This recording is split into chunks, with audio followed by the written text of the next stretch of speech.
Bayley turned on Sasha.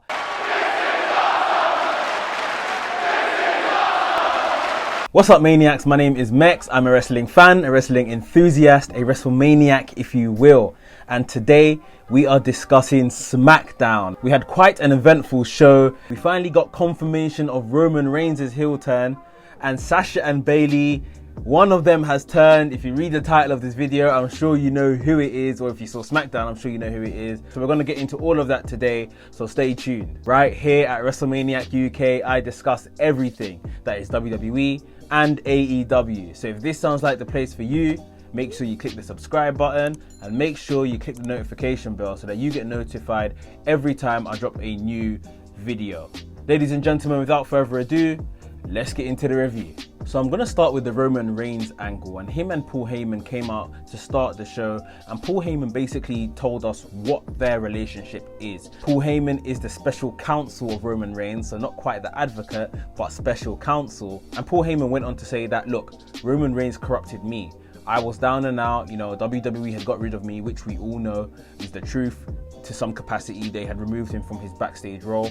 Roman called me. Roman wanted me to come back in because they have treated me the same way they treated Roman. Obviously when Roman was ill, they've kind of removed him from all programming, just all kind of billboards and everything, all marketing media. Roman Reigns was nowhere to be seen. It's like WWE had something against him. Maybe they were building this storyline all along, who knows.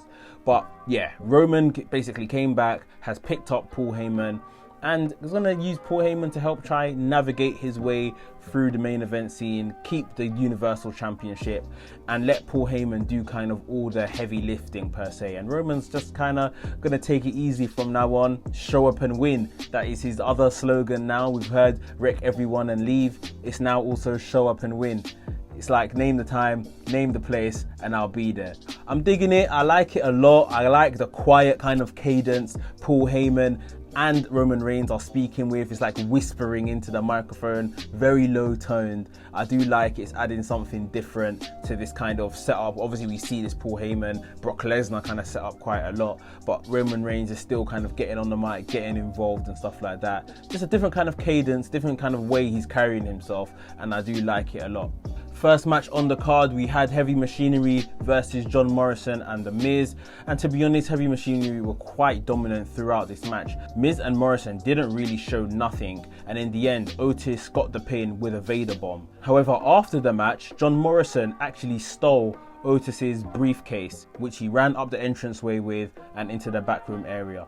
It was later on revealed that that briefcase actually doesn't hold the contract, the Money in the Bank contract, yet it just holded a load of Otis's crap. There was all kinds of stuff in there, including a sandwich, and the actual little lunchbox that Otis carries around has the contract inside it. So a little bit of fun and giggles there. I mean, I don't know what that was really for, but yeah, Otis is still the Money in the Bank contract holder. I wonder who he's going to cash it in on. To be honest, I think they're going to go with a tag team cash in, first ever, not actually a world champion cash in, but we'll see how that goes. In a backstage segment, Big E was getting ready for the return and birthday of Xavier Woods, when all of a sudden a security guard called him, said that Xavier Woods has just arrived.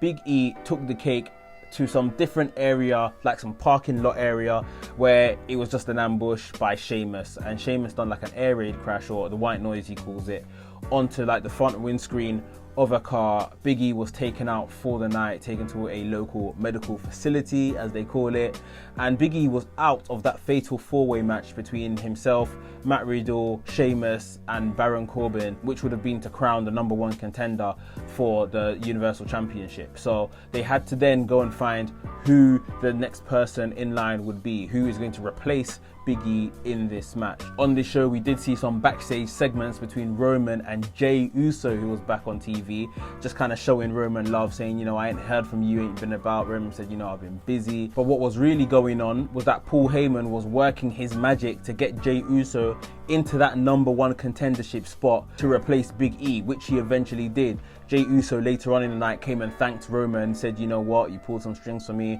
I appreciate that. Roman said, if this was Jimmy, he'll get the job done. So we'll see what you can do on your own. And I was like, ouch, Roman, that's a bit of shade. Like, there's no need for that. Like, he hasn't even given Jay the chance yet. The match hasn't even happened.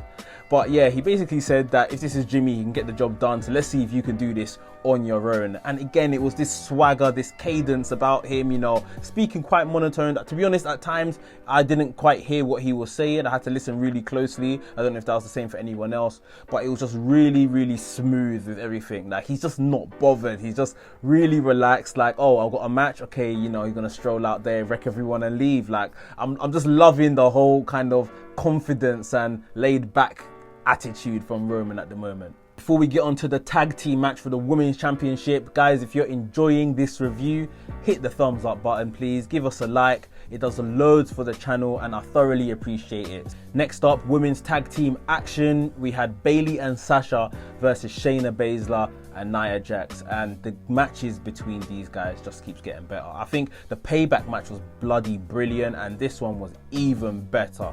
It was so good to just see a very solid women's match be given quite a lot of time just to let them do different things. Obviously, the story turned once Sasha injured her 2 knees on the ring post, and she was very much a target for the rest of the match. The finish saw Nia do a double splash onto Bayley and Sasha, get the pin. Those guys retained. So these lot are looking really strong, even though they hate each other. After the match, we had medics and everything come into the ring to try and help Sasha. Sasha wasn't having it. Bayley told them to leave her alone, and we had that kind of prolonged leaving of the ring, which, if you've been watching WWE, you know the minute something like that is happening, when someone's been in the ring for too long after the match has ended, you know something's coming. And we got it, guys. Bayley turned on Sasha, and it was just the way it had to be done, not Sasha turning on Bayley. Bayley turned on Sasha, and Bayley kicked a crap out of Sasha. She literally, from pillar to post, punched her, kicked her, dragged her, DDT'd her, elbow drops, concerto. There was everything involved. It was just a nasty beatdown. Bayley, so entertaining. At one point, she was even shouting to Michael Cole, "Is it boss time now? Is it still boss time?" Like, obviously making fun of when Michael Cole goes, "It's boss time," when Sasha comes out. It was really, really good, and I can't wait to see what is the plan now. I think they really need to keep Sasha off TV. I don't know how they're going to do that, because Sasha's been an MVP in the last couple of months. If they can keep Sasha off TV till maybe the Women's Royal Rumble, keep Bayley strong, keep Bayley running through the rest of the division, and then at Royal Rumble, maybe Sasha gets the win, because Sasha's never won a Rumble and it'll be massive for Sasha. Give Sasha the big win. Bayley versus Sasha at WrestleMania next year. It's deserved, because this current run these guys have been on has been fabulous. It's been brilliant. It's been fantastic. Give them what they deserve at WrestleMania next year. Keeping Sasha off TV, like I say, is going to be no easy job, because she's been brilliant, but there's bigger fish to fry, I think, in this story. So I really hope they do pull out something really good for this.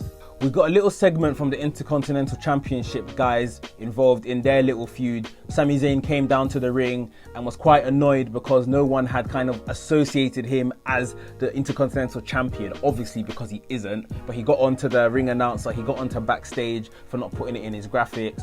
And Jeff Hardy came down and said, "Look, Sami, I understand why you're mad, I understand your grievance, but the way to do it is just ask me for a match and I'll give you a match. There's not a problem. But you're not the Intercontinental Champion."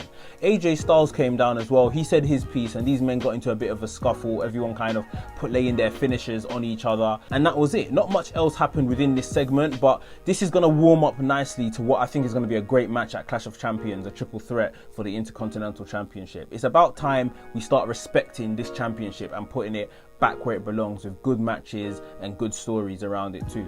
So, main event time. Jay Uso versus Matt Riddle versus Baron Corbin versus Sheamus. Number 1 contendership on the line for the Universal Championship. The winner of this match will face Roman Reigns at Clash of Champions.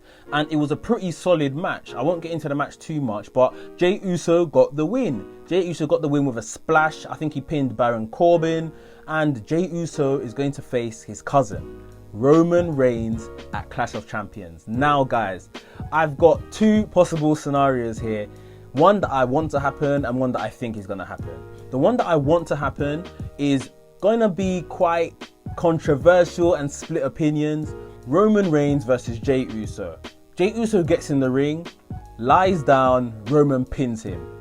Jey Uso gets up and they're all greeting each other, smiling, laughing, you know, they've tricked everyone basically. And Jey Uso basically joins Roman's regime. He joins with Paul Heyman, and eventually when Jimmy's fit and back to wrestling, they can reform their tag team as part of this kind of stable.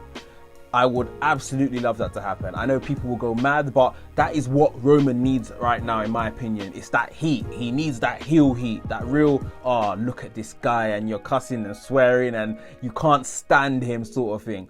And he needs to hold that belt and be an absolute git about how he's winning matches. And if he's not destroying people, then he has to be getting cheeky kind of victories like this. However, what I think will actually happen, this is my second scenario now, I think Roman Reigns is going to annihilate Jey Uso. I think he's going to leave him bloody. I think it's going to be a very nasty one-way beatdown that Jey Uso is going to get at the hands of Roman Reigns. And Roman's going to be like, that guy's my family. That's my cousin, and that's what I've done to him. So imagine what I can do to the rest of you guys. I think it might be something like that, and I wouldn't be mad at that either.